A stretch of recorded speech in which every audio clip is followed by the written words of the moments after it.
Hi students, welcome to video lecture number 7. ఈ వీడియోలో నేను బేసిక్ అండ్ కీ కాన్సెప్ట్ అయిన ఫ్రీ బాడీ డయాగ్రామ్ గురించి ఎక్స్ప్లెయిన్ చేయబోతున్నాను.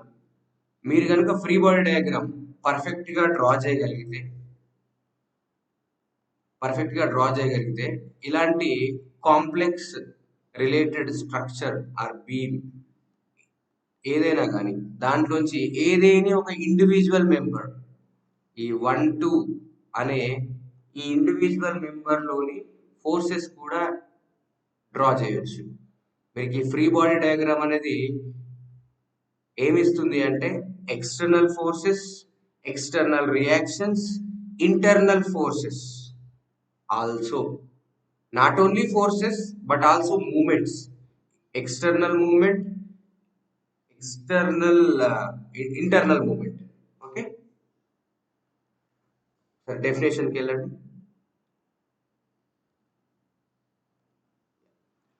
Free body diagram is a graphical representation used to visualize the applied forces, movements, and resulting reactions on a body in given condition.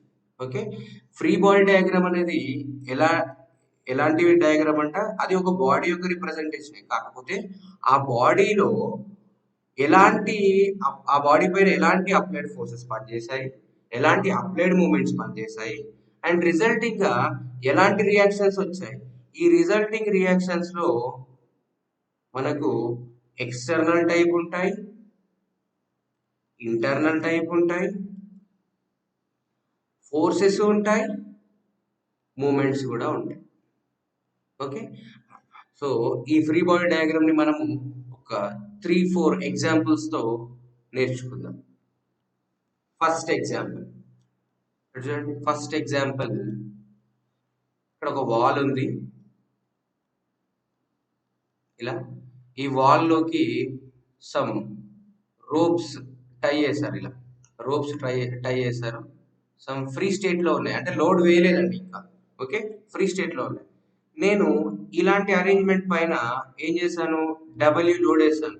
So అప్పటి వరకు loose and స్టేట్లో ఉన్న ఆ rope అనేది sudden గా stiff nature లోకి వచ్చేసింది. అంటే ఇలా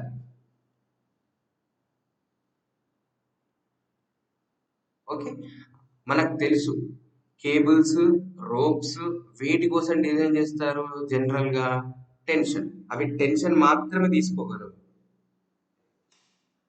సో అవి టెన్షన్ మాత్రమే తీసుకోగలవు. Compression, no twisting. Okay, compression తీసుకోదు, ట్విస్టింగ్ కూడా తీసుకోదు, అండ్ మూమెంట్ కూడా తీసుకోదు.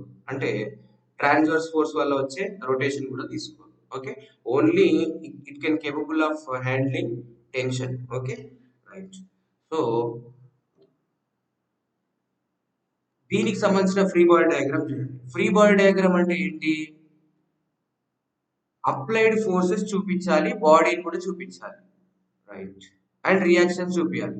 మనకు తెలుసు W downward, W external load, ఇది ఎక్స్టర్నల్ గా వేసిన లోడ్, డబ్ల్యూ డౌన్వర్డ్.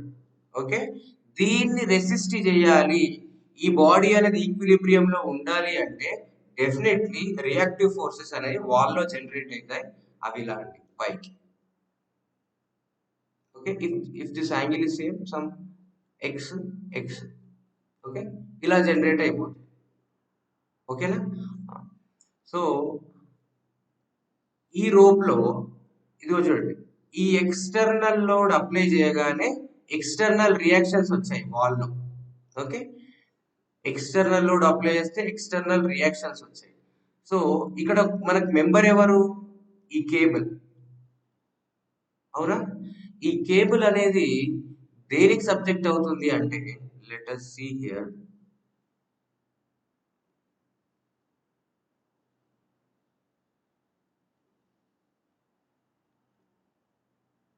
ఓకే, ఇక్కడ ఒక జాయింట్ ఉంది, ఇక్కడ ఒక జాయింట్ ఉంది, అలాగే ఇక్కడ కూడా ఇంకొక జాయింట్.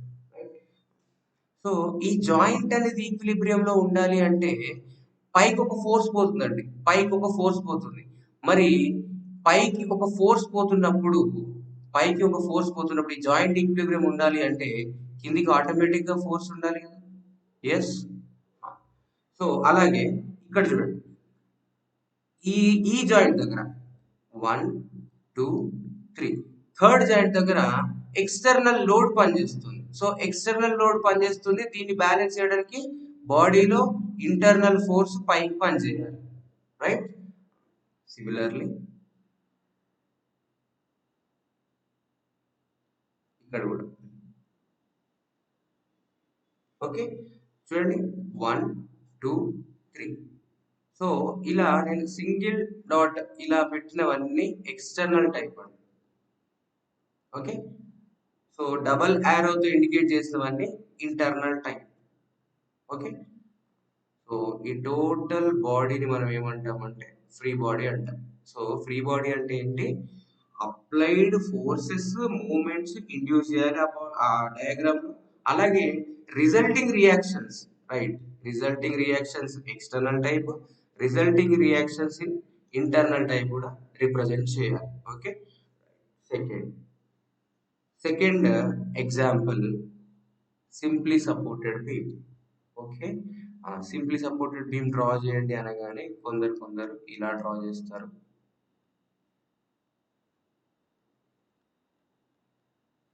కొందరు ఇలా డ్రా చేస్తారు, కొందరు ఇలా డ్రా చేస్తారు.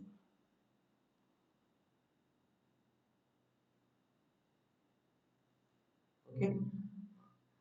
So actual representation of simply supported beam is this. ఇది కరెక్ట్ అండి. సింప్లీ సపోర్టెడ్ బీమ్ అంటే ఇలా డ్రా చేయాలి. జనరల్ గా ఇంటర్వ్యూ అడిగినప్పుడు సింప్లీ సపోర్టెడ్ బీమ్ డ్రా చేయండి అంటే అలా డ్రా చేయాలి. మరి ఇదేంటి? ఇది మనకు జనరల్ గా టెక్స్ట్ బుక్స్ లో అండ్ మనకు క్వశ్చన్ పేపర్ లో అపియర్ అవుతూ ఉంటుంది కదా. దీన్ని మనం ఏమంటామంటే ఐడియలైజేషన్ ఆఫ్ ఎస్ఎస్బి అంటాం.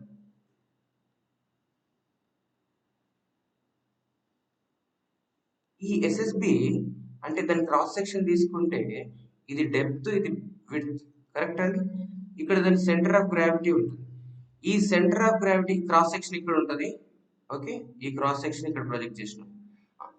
ఈ సెంటర్ ఆఫ్ గ్రావిటీకి సంబంధించిన లైన్ ని మనము రిప్రజెంట్ చేస్తూ ఆ టోటల్ బీమ్ ని దాన్ని సింబాలిక్ గా పెడితే దాన్ని మనం ఏమంటామంటే ఐడియలైజేషన్ ఆఫ్ ఎస్ఎస్బి అంటాం. అంటే ఏం లేదండి, ఏదైనా ఒక స్ట్రక్చర్ ని ఇర్రెస్పెక్టివ్ ఆఫ్ డైమెన్షన్స్ లేకుండా దాని సెంటర్ ఆఫ్ గ్రావిటీ లైన్ మాత్రమే గీస్తే దాన్ని ఐడియలైజేషన్ ఆఫ్ స్ట్రక్చర్ అంటే. ఓకే. సో ఇక్కడ నేను centre of gravity of line SSB గీసాను. ఫైనల్ గా మనకు ఐడియలైజేషన్ ఆఫ్ ఎస్ఎస్బి ఇలా డ్రా చేస్తాం. మరి ఇదేంటి అంటే free body diagram. Okay. So మీరు చూడండి, ప్రజెంట్ ఎక్స్టర్నల్ రియాక్షన్స్ చూపించారా? ఎస్. ఓకే. కాకపోతే లోడ్ ఉంది కదా, లోడ్ ఇద్దాం W. Okay. Same free body diagram draw చేయడానికి ట్రై చేద్దామండి. ఇది డబ్ల్యూ లోడ్ అండి, ఇది L/2, ఇది L/2, రైట్.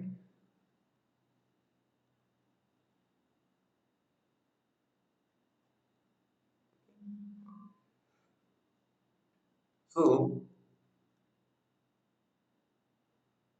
ఈ టైప్ ఆఫ్ రిప్రజెంటేషన్ ని మనం ఏమంటాం? ఫ్రీ బాడీ డయాగ్రామ్ అంటాం. ఓకేనా. జనరల్ గా ఇక్కడ జీరో లోడ్ ఉందనుకోండి, what are the reactions? Vertical reactions 0,0. అంటే లోడ్ పడనంత వరకు ఎక్స్టర్నల్ రియాక్షన్స్ ప్రొడ్యూస్ అవ్వవు. ఓకే. ప్రొడ్యూస్ అంటే సెల్ఫ్ వెయిట్ ది ప్రొడ్యూస్ అవుతుంది, బట్ ఇట్ ఈస్ నెగ్లిజిబుల్. ఎందుకంటే మనము డిజైన్ చేసేప్పుడు సెల్ఫ్ వెయిట్ ని డెడ్ లోడ్ గా కన్సిడర్ చేసి ఓవరాల్ లోడ్ కి యాడ్ చేస్తాం కాబట్టి. ఓకే. ప్రజెంట్ అయితే zero load. Okay. Zero load తర్వాత డబ్ల్యూ లోడ్ పడింది అనుకోండి, సిమెట్రిక్ యాక్షన్ వల్ల మనం దీన్ని ఏం రాయొచ్చు? ఈ రియాక్షన్ W/2, ఈ రియాక్షన్ కూడా W/2 అని రాయొచ్చు, రైట్. అలాగే దీనిపైన ఒక హారిజాంటల్ థ్రస్ట్ పనిచేస్తుంది అనుకోండి. హారిజాంటల్ ఫోర్స్ పనిచేస్తుంది. ఎంత పనిచేస్తుంది? సమ్ హెచ్ పనిచేస్తుంది. ఓకే. సో దీన్ని రెసిస్ట్ చేయడానికి ఇక్కడ రోలర్ సపోర్ట్ ఉంది కదా, రోలర్ సపోర్ట్ కి ఆ కేపబిలిటీ లేదు. ఎందుకంటే హారిజాంటల్ పైన మన ఫోర్స్ చేస్తే ఆటోమేటిక్ గా స్లైడ్ అవుతుంటుంది. సో దాన్ని సపోర్ట్ చేయడానికి, దాన్ని రెసిస్ట్ చేయడానికి మనకు హింజ్ అనేది రియాక్షన్ ప్రొడ్యూస్ చేస్తుంది, which is equal to H. Okay, సో ఇక్కడ ఓన్లీ మనము ఎక్స్టర్నల్ టైప్ ఆఫ్ రియాక్షన్స్ మాత్రమే చూపించాం. ఇంటర్నల్ టైప్ ఆఫ్ రియాక్షన్ చూపించాలంటే మళ్ళీ కాస్త డీప్గా వెళ్ళాలి. సో లోడింగ్ అనేది ఓన్లీ వర్టికల్ టైప్ తీసుకోండి, ఈ హారిజాంటల్ తీసేసేయండి, నో ఇష్యూ.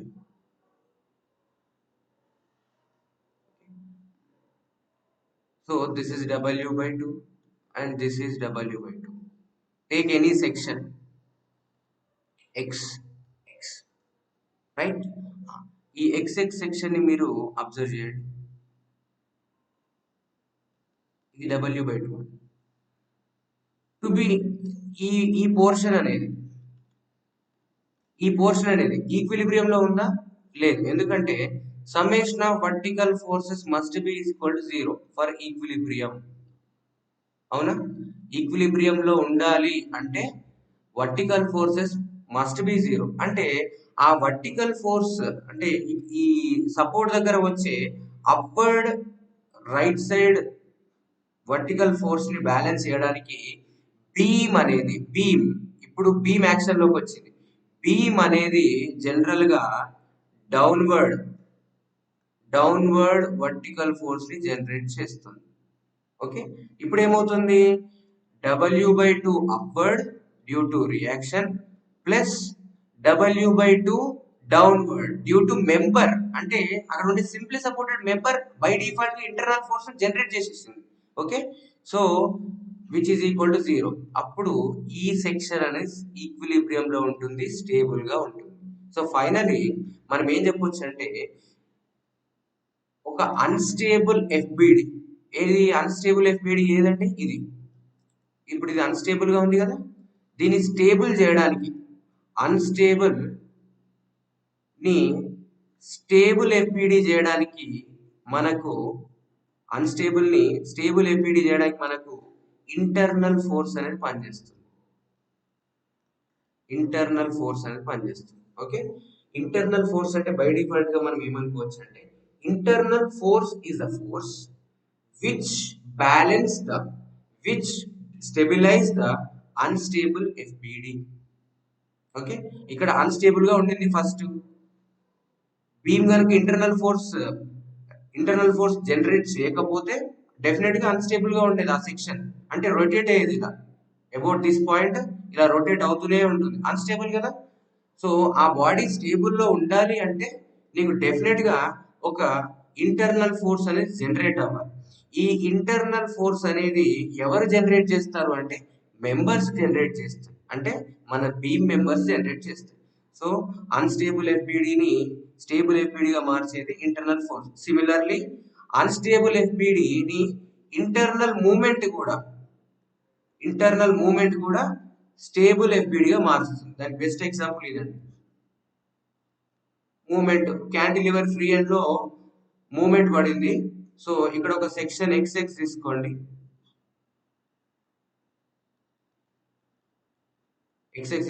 ఇది అన్స్టేబుల్.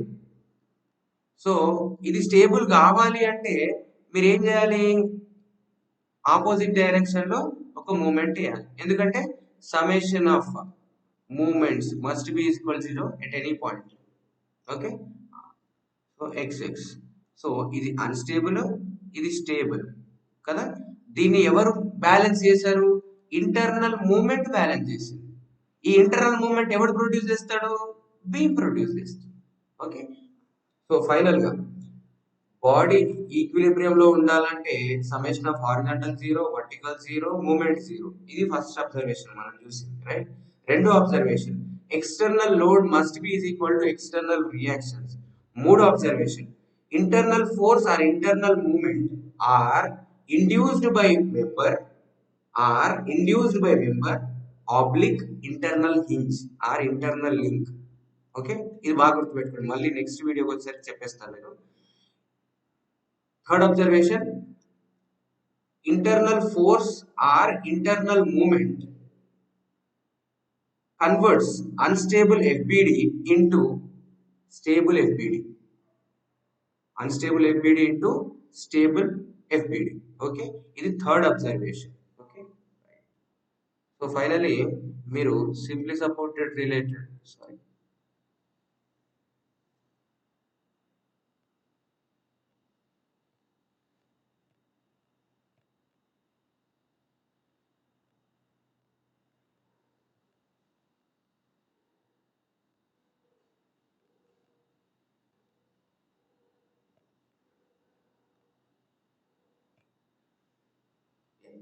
సో ఫైనల్ గా మీరు సింప్లీ సపోర్టెడ్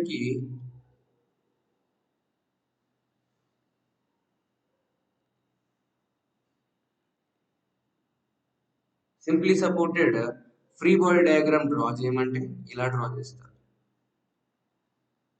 దాని లోడింగ్ బట్టి, ఫర్ సపోజ్ హెచ్ ఇలా ఉందనుకోండి, ఇది హెచ్, ఇది W/2, ఇది W/2. So free body diagram అంటే ఏంటి?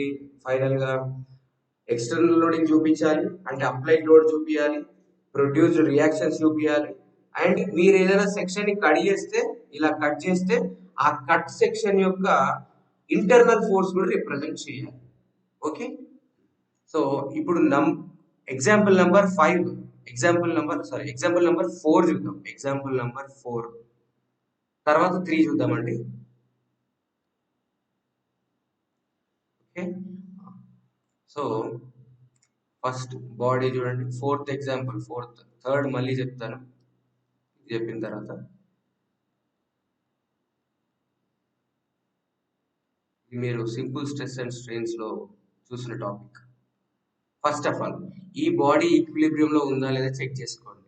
Sigma H is equal to 12 left side, 1500 right side, 300 right side, మళ్ళీ 12 left side, total 1800 left side, 1800 right side, which is equal 0. Okay, ఇప్పుడు ఈ బాడీ అనేది స్టేబుల్ ఈక్విలిబ్రియం లో ఉంది. ఓకేనా?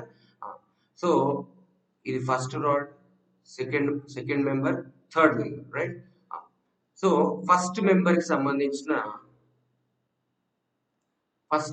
సంబంధించిన ఫ్రీ బాడీ డయాగ్రామ్ చూద్దాం ఫస్ట్. సో మీరు ఇలాంటి క్వశ్చన్స్ చేసేప్పుడు ఏదేని ఒకే సైడ్ నుంచి మాత్రమే రావాలి, వన్ సైడ్ నుంచి రావాలి. ఇలా ఇక్కడ నుంచి ఇటు, ఆర్ ఇటు నుంచి ఇటు, అంటే లైక్ లెఫ్ట్ నుంచి కానీ ఐదర్ రైట్ నుంచి కానీ రావాలి. లెఫ్ట్ ఒక మెంబర్ కి లెఫ్ట్ నుంచి వచ్చి ఇంకో మెంబర్ రైట్ నుంచి వస్తే కుదరదు. ఓకే, అంటే కొంచెం కాంప్లెక్స్ అవుతుంది. ఈజీ వేలో చేయాలంటే వన్ సైడ్ నుంచి రండి. రైట్, ఇది 1200 అండి. 1200 సమ్ యూనిట్స్ న్యూటన్స్ అనుకుందాం. ఓకే, 1200 న్యూటన్స్ అనుకుందాం, రైట్? 1200 న్యూటన్స్. సో 1200 న్యూటన్స్ మనం ఆల్రెడీ నేర్చుకున్నాం ఒక అబ్జర్వేషన్. ఏంటి అబ్జర్వేషన్? ఇది ఎక్స్టర్నల్ ఫోర్స్, రైట్? ఈ ఇప్పుడు ఇది అన్స్టేబుల్ గా ఉందండి, అంటే అటువైపు వెళ్ళిపోయే ఛాన్స్ ఉంది. టువర్డ్స్ లెఫ్ట్ అది డైరెక్ట్ గా వెళ్ళిపోతుంది. ఆ బీమ్ అది ఈక్విలిబ్రియం లో ఉంది కాబట్టి ఆల్రెడీ దీన్ని బ్యాలెన్స్ చేయడానికి మెంబర్ వన్ అనేది ఒక ఇంటర్నల్ ఫోర్స్ ని ప్రొడ్యూస్ చేసుకుంటుంది. అదెంత అంటే 1200 న్యూటన్స్ టువర్డ్స్ రైట్ సైడ్. ఎందుకు? వితౌట్ దిస్, ఇది లేకుండా అది అన్స్టేబుల్ గా ఉంటుంది, అంటే కంప్లీట్ గా లెఫ్ట్ కి వెళ్ళిపోయే ఛాన్స్ ఉంది. సో అలా వెళ్ళిపోకుండా బాడీ అనేది ఏం చేస్తుంది? ఇక్కడ ఇంటర్నల్ ఫోర్స్ ని ప్రొడ్యూస్ చేసుకుంటుంది. Similarly member two member two okay, member two పైన మీరు ఎంత ఎక్స్టర్నల్ ఫోర్స్ ఉందో క్యాలిక్యులేట్ చేయండి. ఫస్ట్ ఎక్స్టర్నల్ ఫోర్స్ ఎంత ఉంది అన్నది క్యాలిక్యులేట్ చేయండి. First of all 1200 left side and 1500 right side. So 1200 left side plus 1500 right side ఏమవుతుంది? ఫైనల్ గా 300 రైట్ సైడ్ అవుతుంది. అంటే మనం మార్చుకోవాలి డైరెక్షన్ ఇలా. ఓకే, ఇప్పుడు చూడండి, ఇప్పుడు ఈ మెంబర్ అన్స్టేబుల్ గా ఉంది. దీన్ని స్టెబిలైజ్ చేయడానికి మనకు ఒక ఇంటర్నల్ ఫోర్స్ కావాలి. ఏంటా internal force? 300 newtons. Okay, similarly member త్రీకి రండి. మెంబర్ 3 పైన ఉండే ఎక్స్టర్నల్ ఫోర్స్ ఒక్కసారి క్యాలిక్యులేట్ చేద్దాం. 1200 లెఫ్ట్ సైడ్, 1500 రైట్ సైడ్, అంటే 300 రైట్ సైడ్ కి నెట్ ఉంది. నెట్ వచ్చేసి 300 right side and 300 right side again. So finally ఏమవుతుంది?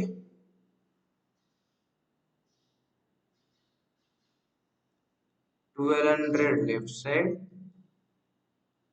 1500 right side plus 300 right side. So final గా 600 రైట్ సైడ్ అవుతుంది. చూడండి, రైట్ సైడ్. ఓకేనా? సో 600 రైట్ సైడ్ అవుతుంది. ఇప్పుడు ఇది అన్స్టేబుల్ గా ఉంది. దీన్ని స్టెబిలైజ్ చేయడానికి బాడీ అనేది ఎంతో కొంత ఇంటర్నల్ ఫోర్స్ ప్రొడ్యూస్ చేసుకోవాలి కదా, అది 600. మీరు అబ్జర్వ్ చేస్తే బై డిఫాల్ట్ ఇక్కడ 600 ఉంది.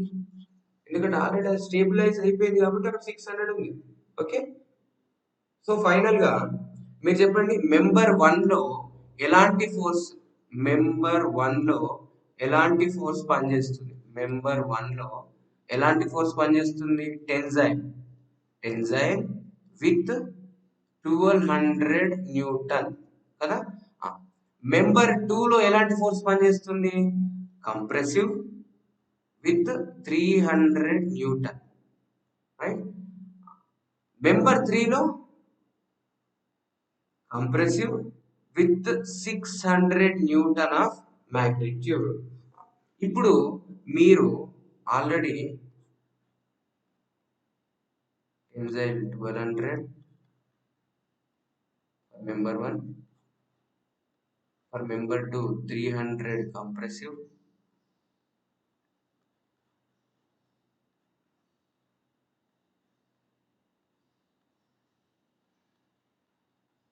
for member 3 600 compressive, right. No, member 1 యొక్క డిఫర్మేషన్ కావాలనుకోండి, మీరు external load తీసుకోరండి.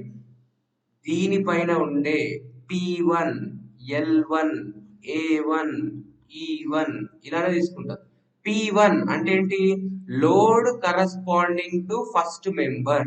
Okay. Similarly delta 2 P2 L2 A2 E2. Okay. Delta 3 P3 L3 A3 E3. ఇలానే కదా మనం తీసుకునేది. అంటే P1 P2 P3.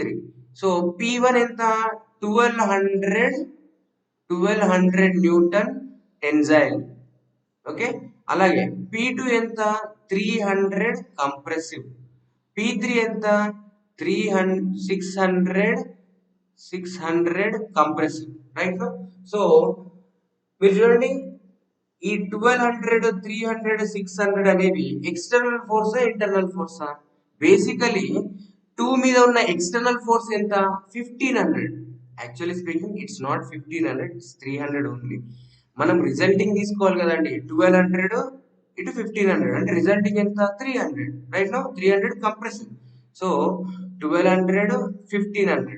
సో మీరు అబ్జర్వ్ చేస్తే ఫైనల్ గా ఈ 1200 300 600 అనేవి ఏంటివి? Internal forces. So internal forces అనేవి ఏం డిటర్మైన్ చేస్తున్నాయి? ఇంటర్నల్ ఫోర్సెస్ ఏం డిటర్మైన్ చేస్తున్నాయి? జనరల్ గా డిఫర్మేషన్ కావాల్సిన లోడ్ P1 P2 P3 అనేవి ఇంటర్నల్ ఫోర్సెస్ కి కన్సిడర్ చేయమని చెప్తున్నారు. సో మన ఫోర్త్ అబ్జర్వేషన్ ఏంటంటే డిఫర్మేషన్ అండ్ స్ట్రెస్ కూడా చూడండి. ఫస్ట్ మెంబర్ కి sigma 1 is equal to P1/A1 ఇలా తీసుకుంటాం. Stress for the second member P2/A2, third member P3/A3 ఇలానే కదా మనం తీసుకునేది. So deformation and stress related loads or internal forces అంటే ఫైనల్ గా ఫోర్త్ అబ్జర్వేషన్ మనం ఏం చెప్పొచ్చు? Internal forces are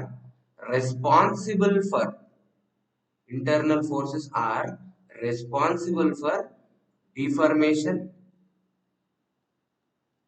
and stress. Okay. So మనం ఇప్పుడు థర్డ్ ఎగ్జాంపుల్ చూద్దాం. Third,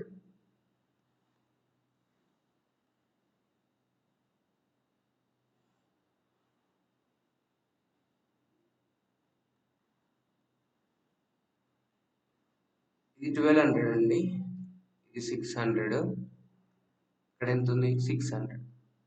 free body diagrams individual member కి డ్రా చేయొచ్చని మనం ఫస్ట్ పాయింట్ లో నేర్చుకున్నాం. ఇప్పుడు ఫస్ట్ మెంబర్ కి ఇండివిజువల్ గా ఫ్రీ బాడీ డయాగ్రామ్ ఇవ్వండి. 1200 పడింది దీనిపైన, రైట్. దీన్ని బ్యాలెన్స్ చేయడానికి ఇంటర్నల్ ఫోర్స్ ఎంత ప్రొడ్యూస్ కావాలి, 1200 ప్రొడ్యూస్ కావాలి. ఎగ్జాక్ట్లీ 1200 ప్రొడ్యూస్ అయ్యింది. నెక్స్ట్ మెంబర్ టూ కి డ్రా చేయండి. మెంబర్ టూ కి డ్రా చేస్తే ఏమవుతుంది? సో ఫస్ట్ ఆఫ్ ఆల్ మీరు మనం ఏం డిస్కస్ చేసాం, ఇలాంటివి వన్ సైడ్ నుంచి రావాలి. 1200 లెఫ్ట్ సైడ్, 600 రైట్ సైడ్, అంటే ఏమవుతుంది రిజల్టెంట్ 600 లెఫ్ట్ సైడ్ అవుతుంది. సో 600 లెఫ్ట్ సైడ్ ని బ్యాలెన్స్ చేయడానికి, ఆ బాడీ ఈక్విలిబ్రియం ఉండడానికి, ఇది రైట్ సైడ్ లో ఇంటర్నల్ ఫోర్స్ అనేది ఇలా జనరేట్ చేసుకుంటుంది కదా. Yes. Next next 1200 this side left side, 600 right side, 600 right side. So cumulative గా ఏమవుతుంది, 1200 right left side, 600 right side and 600 right side. ఇప్పుడు ఈ బార్ మీద ఎంత ఎంత ఎక్స్టర్నల్ లోడ్ ఎంత ఉంది, ఎక్స్టర్నల్ లోడ్ యొక్క ఎఫెక్ట్ ఎంత ఉంది, జీరో, ఏం లేదు. అందుకే చూడండి ఇక్కడ ఏం లేదు, జీరో ఫోర్స్ ఉంది. అంటే బార్ 3 అనేది, బార్ ఆర్ మెంబర్ 3 అనేది ఎలాంటి ఎక్స్టర్నల్ అప్లికేషన్ కి సబ్జెక్ట్ అవ్వలేదు. ఓకే. సో ఎక్స్టర్నల్ లేకపోతే ఇంటర్నల్ జనరేట్ అవుతుందా? Obviously not.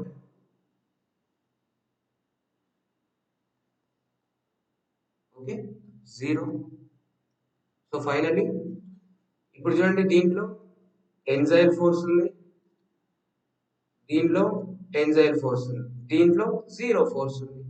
ఓకే. ఇందులో టెన్సైల్ డిఫార్మేషన్ వస్తుంది, టెన్సైల్ స్ట్రెస్ వస్తుంది ఫస్ట్ మెంబర్ లో. సెకండ్ మెంబర్ లో కూడా టెన్సైల్ ఫోర్స్ వస్తుంది, టెన్సైల్ స్ట్రెస్ వస్తుంది, టెన్సైల్ డిఫార్మేషన్ వస్తుంది. ఇందులో మాత్రం ఎలాంటి డిఫార్మేషన్ కానీ ఎలాంటి స్ట్రెస్ కానీ ప్రొడ్యూస్ అవ్వదు. Okay, right. సో మీరు ఫ్రీ బాడీ డయాగ్రామ్ కనుక డ్రా చేయగలిగితే ఇండివిజువల్ మెంబర్ లో ఉండే ఫోర్సెస్ డ్రా చేయగలుగుతారు. ఇలా మీకు ఇండివిజువల్ మెంబర్ యొక్క డిఫార్మేషన్స్ కావాలి అంటే ఈజీగా చెప్పగలరు. ఓకే. సో మనము ఈ టోటల్ వీడియో నుంచి ఏం నేర్చుకున్నామో ఒకసారి రీకాల్ చేసుకున్నాం. ఏంటంటే first thing, equilibrium of body maintained when sigma H sigma V sigma V M is equal 0. This are useful to find the reactions. ఇది మనకు అబ్జర్వేషన్ అండి. Next, external load is equal to sum of external reactions. అంటే upward loading is equal to downward loading. ఓకేనా? పై నుంచి వచ్చే loads is equal to కింది నుంచి వచ్చే రియాక్షన్స్. ఓకే, ఇది ఫస్ట్ అబ్జర్వేషన్. రెండో observation, internal force is the balancing force of unstable FBD of member. ఒక మెంబర్ యొక్క అన్స్టేబుల్ ఎఫ్బిడిని బ్యాలెన్స్ చేసే ఫోర్స్ ని మనం ఏమనొచ్చు, ఇంటర్నల్ ఫోర్స్ అనొచ్చు. మూడోది, internal force is the reason for deformation and stress. Okay, right. Sir మీరు ఏమన్నారు ఇంతకు ముందు, క్లాస్ స్టార్ట్ చేయగానే ఇలా ఒక కాంప్లెక్స్ మెంబర్ ఉంది, దీనిపైన some 15, 10, 20 kilo newton metre kilo newton, right. ఇలా ఉంది. దీనిపైన మనము దీనికి ఫ్రీ బాడీ డయాగ్రామ్ డ్రా చేద్దాం అనుకున్నాం కదా. సో ఈ ఫ్రీ బాడీ డయాగ్రామ్ డ్రా చేయాలంటే ఫస్ట్ మీకు ఫ్రీ బాడీ డయాగ్రామ్ పైన బేసిక్ నాలెడ్జ్ ఉండాలని ఈ వీడియో చేస్తున్నానండి. ఈ బీమ్ సంబంధించిన అన్ని అంటే డైమెన్షన్స్ అండ్ దాంట్లో ఉండే axial type, transverse type, axial force, transverse force, axial couple, transverse couple. Okay, ఎవరు యాక్సియల్ డిఫార్మేషన్ తీసుకొస్తారు, ఎవరు షియర్ ఫోర్స్ జనరేట్ చేస్తారు, ఎవరు ట్విస్ట్ జనరేట్ చేస్తారు, ఎవరు రొటేషన్ జనరేట్ చేస్తారు అన్నది మనకు కావాలి. అది నేను నెక్స్ట్ వీడియోలో అప్లోడ్ చేస్తాను, exclusive this. And load transfer కూడా చెప్తాను, దాంతో పాటు లోడ్ ట్రాన్స్ఫర్ కూడా ఎక్స్ప్లెయిన్ చేస్తాను నెక్స్ట్ వీడియోలో.